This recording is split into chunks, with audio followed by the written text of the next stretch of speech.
I remember lying to Tony Satterfield, and I remember looking him in the eye on many occasions. Like, Yeah. like your family. I lied to his family. I don't know if I did it in person, but I know I had phone conversations with him where I lied to him. Talk a little bit about pills. Okay. And you've already testified, as have other people, that you were still able to function as a lawyer over the years despite the pills that you were using. Is that correct? Yes, sir. And you were able, of course, during this period of time to engage in these relatively complicated thefts that increased over the years that we've just talked about, despite the pill usage. Is that correct? I was. I was.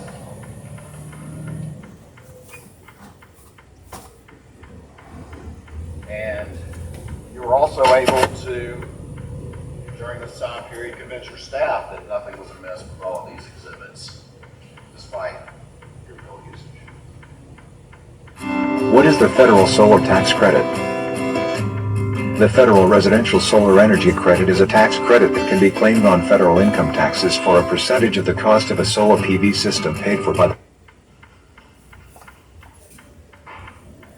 I mean, most of those didn't require convincing my staff, but just so we're on the same page again, I acknowledge that I certainly allowed them to be misled. I certainly allowed them to do things that I shouldn't have done on my behalf, knowing that they trusted me. How many pills were you using a day? Depends on a number of items. Most importantly, how strong the pill was. Well, let's talk about, let's say start maybe in January of 2021 and move forward. Can you describe to the jury what your daily pill intake was like?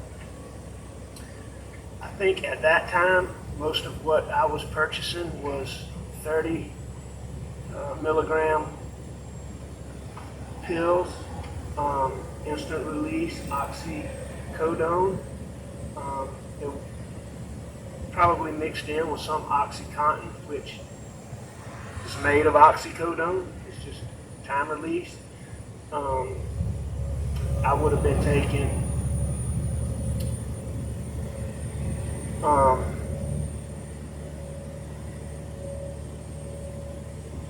anywhere from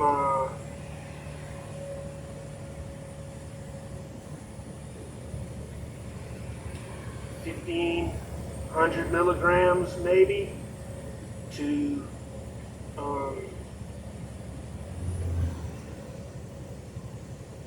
maybe 1,000, maybe 1,000 milligrams or 1,200 milligrams on a day. I didn't take as much or didn't have as much, up to, I mean, there are days, many days, a lot of days, most days were more than that, and many days would be, more than 2,000 milligrams a day. How many pills was It depends on the strength that? I'll say it's the of the 30s pill. that you just mentioned. If I took 30, if I had 30 milligram pills, you figure 100 pills would be 3,000 milligrams.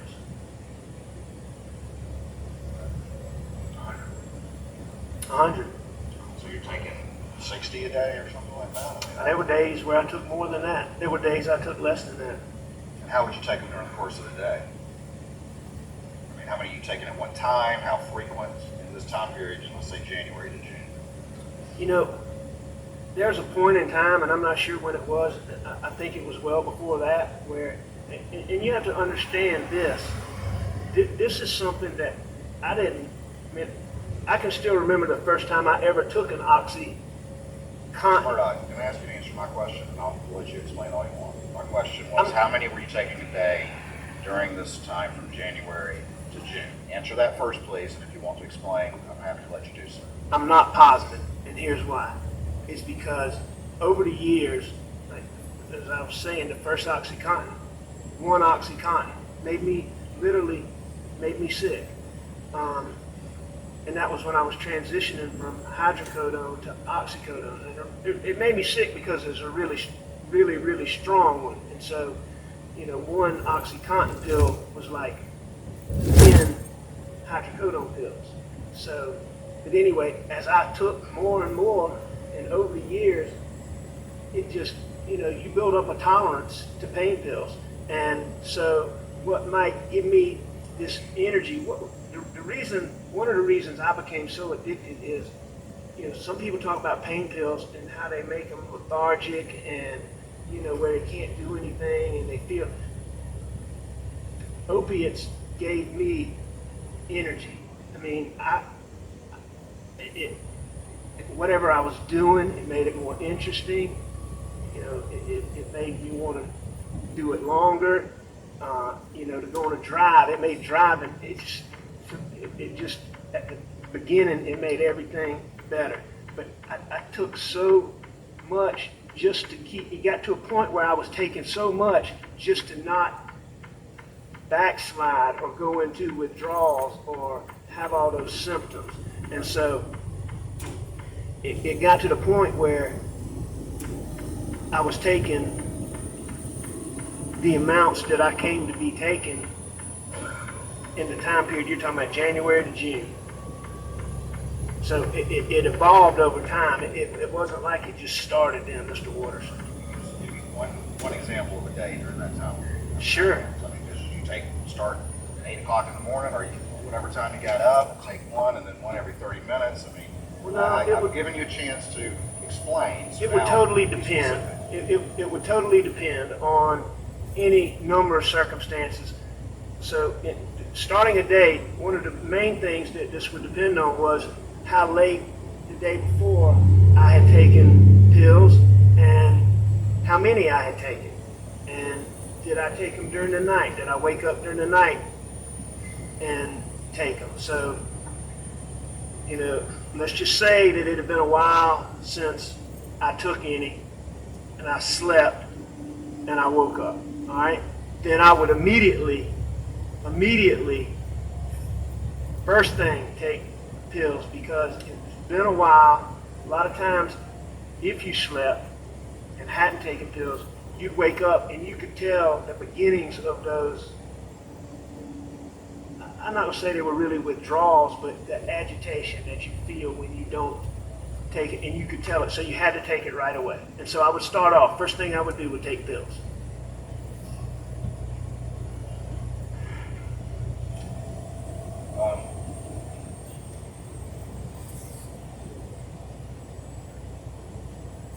And that's how strong the withdrawals are for opiates, correct? That you feel that agitation until you can take another pill. Yes, but that's just, agitation's the tip of the iceberg when it comes to withdrawals, opiate withdrawals. I think you said in your, once we played for the jury and telephone conversation with Special Agent Kelly, that you talked about withdrawals, just how strong they are, how you're willing to do anything to make them stop, correct? I think what I said is almost anything. Almost anything. Well, describe that. And you're sick. You're physically, you are physically sick. It's like having the flu when you ache and your joints hurt. You don't want to get up. You can't get up. And that's after a while. It starts with what you're talking about, agitation and, fidgety. Everybody talks about how fidgety I was. But it starts with that, and then it goes to, you might be sitting here and just all of a sudden sweat's running down your face, all over your body. Like you ran a marathon. You literally sweat that much. The next thing that comes on after about, I don't know, 12 hours is, I call it jumpy legs. I mean, you literally, I mean, there's no way that you could sit right here in this chair. I mean, you couldn't remain sitting. I mean, you would have to get up and move around. And I mean, it's like your legs don't want to work. And that lasts for about anywhere from 18 to 24 hours. During that period, the intestinal issues come in, and you literally can't control yourself. You have diarrhea like you have food poisoning. You throw up. And you're physically sick. How many times did you try to self-detox? Mr. Waters, dozens, if not hundreds. There's so many I can't tell you.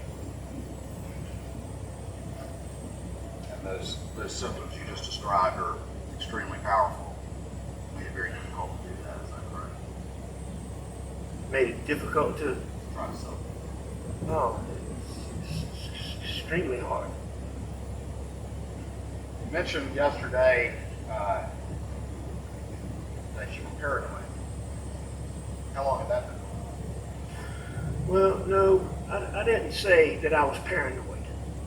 What I said was, as the addiction evolved, there would be situations where you would have these paranoid thoughts. When did those first start? I can't tell you when they first started. I mean, how long before June of 2021? Oh, a long Week, time. a month, a Oh, long no, time? no. It was, it was as my addiction got worse. I mean, it was a significant period of time. But, How long we- did we have these paranoid thoughts? usually a matter of seconds. I mean, it was something, again, my whole life, you wouldn't see me where I didn't have pills on me. And that's where I kept them. I kept them on me because I was scared to put them somewhere for fear somebody would find them. So I kept them on me. So if you saw me, I had pills on me. I had a pocket full of pills on June the 8th. On June the 8th, when I was sitting in David Owen's patrol car.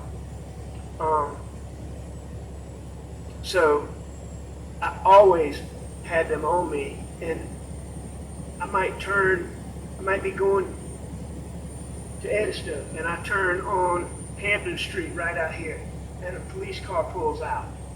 Boom, I have paranoid thoughts. It just, but I could always say, you're not doing anything wrong, he's not following you, and I can get past it in a matter of seconds.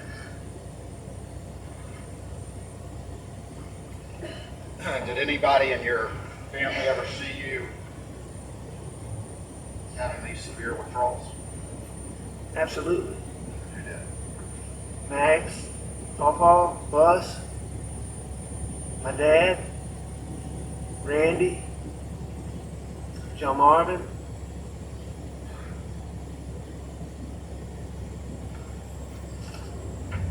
And just to be clear, Randy and John Marvin never saw me having withdrawals before September. They saw me. And I'd like to clarify that. Prior to June of 2021, who in your family saw you having these severe withdrawals? Bus, Pawpaw, Maggie,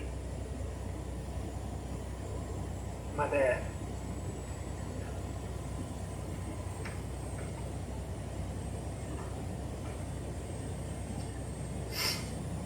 You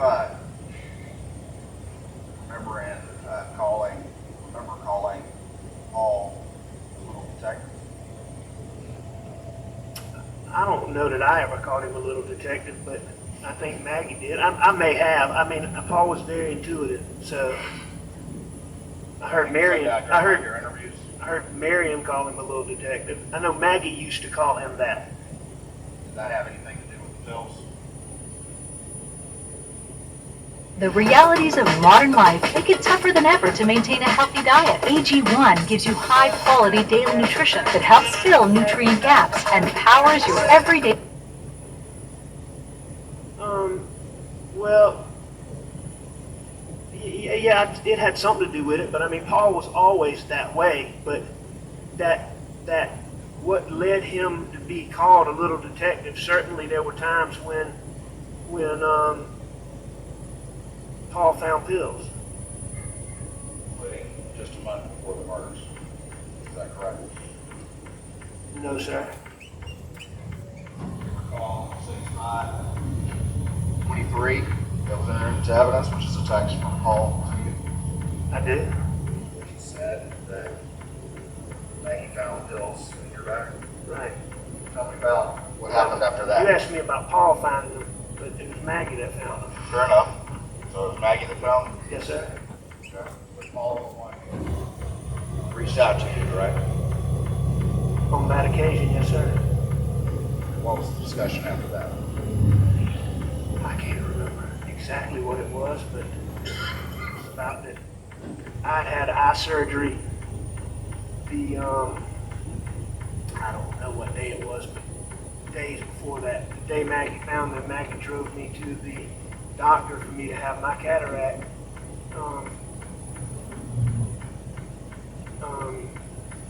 removed, whatever they call that surgery. I can't remember. But I had a cataract taken out, outpatient. You go in for a couple hours and you come out. And it was during COVID, and so Maggie wasn't allowed to come into the doctor's office, so she sat in the car. And I had left pills in the computer bag and sitting out there bored. I guess she started looking at my computer and found them in the computer bag. So she found those pills. All right. And so she obviously told Paul, and Paul texted you, correct? About finding those pills That's correct. in May of 2021. That's correct. And you heard your sister-in-law Marion testify that Maggie called him, the little detective, about the pills. Heard that testimony before. I did hear that. So did they start to watch you like a hawk and get on you about your pill usage during the month of May? No, They did not. no, Mr. Waters, this battle that I had with addiction, it had been going on for years. And so they had been watching me like a hawk for years before May. May was just one occurrence where I let them down again. They had been watching you like a hawk for years, is that correct? About my pill addiction, yes, sir. That is correct.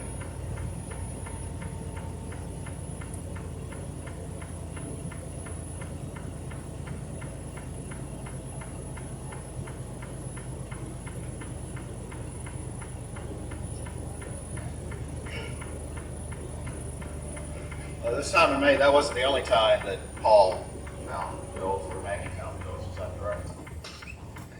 Now, there were a number of times where Max found pills, Paul found pills, Bus found pills. I mean, it was an ongoing, just an ongoing battle for me. And after they found those pills in May, that being Maggie and Paul, were they trying to get you to self-detox?